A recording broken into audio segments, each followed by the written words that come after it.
Well, resources are great, and they are fantastic things to have. And of course, they vary from everything. They vary from agricultural land all the way through to uranium and other kind of sophisticated minerals.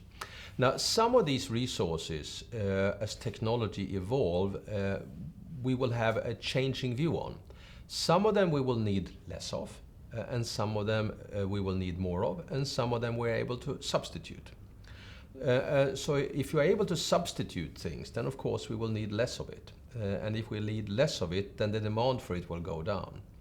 And this is partly due to technology development in some domains. Some things we can't substitute, and some things we will need more of. So there is a balanced portfolio here.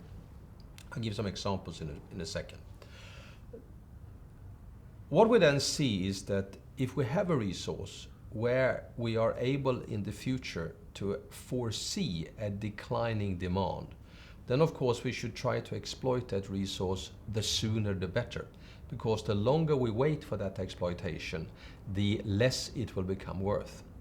On the other hand, if we see a resource where we are quite sure that we're not going to be able to substitute it and its demand will grow, then obviously if we hold off, we're going to get more paid for it. So this is the kind of portfolio management problem on a national level, and comes of how you give rights to exploit what type of a resource.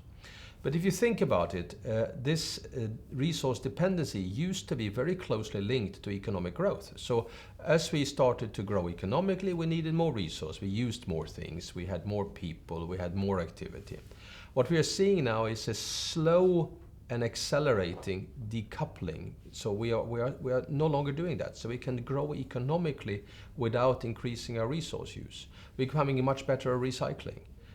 We are coming much better at not using certain things. We're coming much better at having closed loop systems. So what comes out as waste of one activity comes in as input into another activity. And that goes rounds in circles.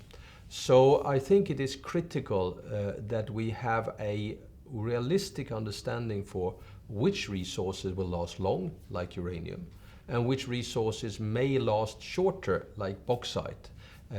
Because we can look at aluminium at the moment, for example, and see that many of aluminium applications can be substituted by other applications.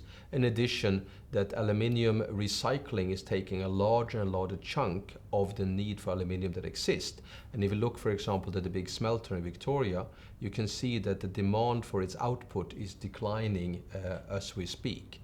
And that means that bauxite ore is becoming less valuable over time due to these things, whereas uranium ore is probably becoming more valuable over time.